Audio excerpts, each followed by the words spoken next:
देखिए, रॉयल्टी को लेकर के लोकल जो कॉन्ट्रैक्टर्स हैं और रॉयल्टी ठेकेदार के बीच में विवाद हुआ है और उस संदर्भ में इन्होंने ज्ञापन भी दिया था। और जो रॉयल्टी का मुख्य विवाद का कारण है वो रॉयल्टी दरों को लेकर के आपस में इनमें विवाद, जिस संदर्भ में माइनिंग डिपार्टमेंट के स्तर पे कार्रवाई की जाएगी। जहाँ तक बात है आज की घटना का, आज जो घटना हुई है उसके संदर्भ में पुलिस ने त्वरित कार्रवाई करते हुए 26 लोगों को डिटेन किया है। जो गाड़ियां क्षतिग्रस्त हुई हैं उनका भी निरीक्षण मेरे द्वारा किया गया, घटनास्थल का निरीक्षण भी मेरे द्वारा किया गया है। एक जगह एक छोटी सी झोपड़ी के अंदर आग भी लगी है। वो आग किसने लगाई और किस कारण से जो है ये पूरी घटनाक्रम हुआ, उस संदर्भ में हम अनुसंधान कर रहे हैं। परंतु आपके माध्यम से मैं ये विश्वास दिलाना चाहूँगा कि किसी भी व्यक्ति को कानून को हाथ में लेने की स्वीकृति नहीं दी जाएगी और कोई भी व्यक्ति अगर कानून को हाथ में लेगा उसके खिलाफ सख्त कार्रवाई हम करेंगे। देखिए, आज रॉयल्टी का जो विवाद था उसको लेकर के कुछ ट्रक रॉयल्टी कॉन्ट्रैक्टर और उसके लोगों ने रुकवाए थे। उस संदर्भ में फोरमैन माइनिंग और रॉयल्टी कॉन्ट्रैक्टर्स के बीच में वार्ता चल रही थी।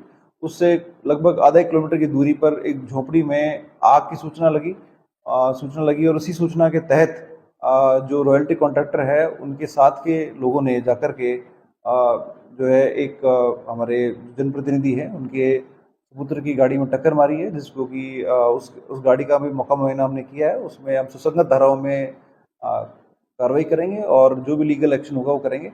जहाँ तक बात है उस झोंपड़ी में आग लगाने की, आग जिसके द्वारा लगाई गई है उसके खिलाफ भी कार्रवाई की जाएगी। देखिए, इस संदर्भ में 26 लोगों को हमने डिटेन किया है और जो मौके पे मिले उन लोगों को हमने डिटेन किया है और इस संदर्भ में प्रकरण दर्ज करके कार्रवाई करेंगे और निष्पक्ष रूप से कार्रवाई करेंगे। ऐसा है कि ये जो प्रकरण है ये रॉयल्टी से संबंधित है और रॉयल्टी दरों से संबंधित है। पूरा माइनिंग डिपार्टमेंट जो है इस संदर्भ में वार्ता करके दोनों पक्षों के बीच में लगातार वार्ता चल रही है। और जहाँ तक बात है कानून व्यवस्था की, कानून व्यवस्था पूरी तरह से सुदृढ़ है और जैसे ही घटना की सूचना मिली पुलिस मौके पर पहुंची है और पुलिस ने सख्त कार्रवाई करते हुए 26 लोगों को डिटेन किया है। इसमें प्रकरण दर्ज करके स्ट्रिक्ट एक्शन हम लोग लेंगे।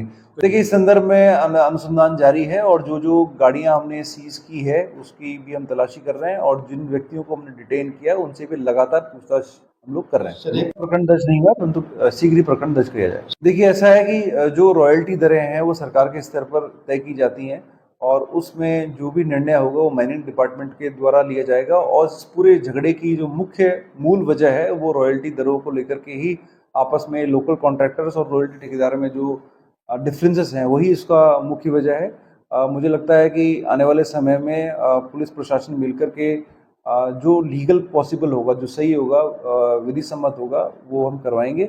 और जहाँ तक बात है कानून व्यवस्था की, बिल्कुल सुदृढ़ एक्शन लेंगे, स्ट्रिक्ट एक्शन लेंगे जो भी व्यक्ति किसी प्रकार से कानून को हाथ में लेगा। देखिए, सिलेंडर को जैसे ही पुलिस मौके पहुंची उस सिलेंडर को दूर किया गया, किसी प्रकार की कोई मेजर घटना नहीं हुई। एक छोटा छपरा था उसमें जरूर आग लगी है और उसमें सुसंगत धाराओं में प्रकरण दर्ज करके कार्रवाई की जाएगी और ये जांच भी की जाएगी ये आग किसके द्वारा लगाई गई है। इसको लेकर के डिफरेंट वर्जन्स आ रहे हैं, उसकी हम तहकीकात कर रहे हैं और मेरे द्वारा भी घटनास्थल का निरीक्षण किया गया। एडिशनल एसपी, सीओ और पूरी टीम हमारी लगी हुई है और अभी मौके पे शांति है और आने वाले समय में भी जैसलमेर जिले के अंदर इस तरह का कोई विवाद ना हो उसको लेकर के हम लोग कार्य योजना बना के कार्रवाई करेंगे और कोई अगर वार्ता भी करानी है और जो विधि सम्मत रेट्स हैं और जो डिफरेंसेस हैं इनके बीच में वो भी माइनिंग डिपार्टमेंट द्वारा कराए जाएंगे।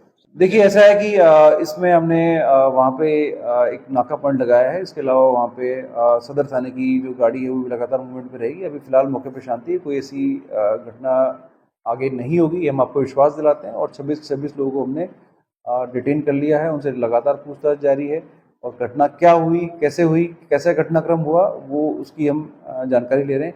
ये बात सही है कि दो गाड़ियाँ आपस में टकराई हैं और जो प्रथम दृष्टया वीडियो सामने आया है उसमें स्पष्ट रूप से दिख रहा है कि जो बोलेरो कैंपर गाड़ी है वो फॉर्च्यूनर से टकराई है और साइड में काफ़ी क्षतिग्रस्त भी हुई है। ऑल दो किसी भी व्यक्ति को जो भी छोटी मोटी चोटें लगी हैं कोई भी गंभीर रूप से घायल नहीं है और सभी जो है प्राथमिक उपचार सबको दिया गया।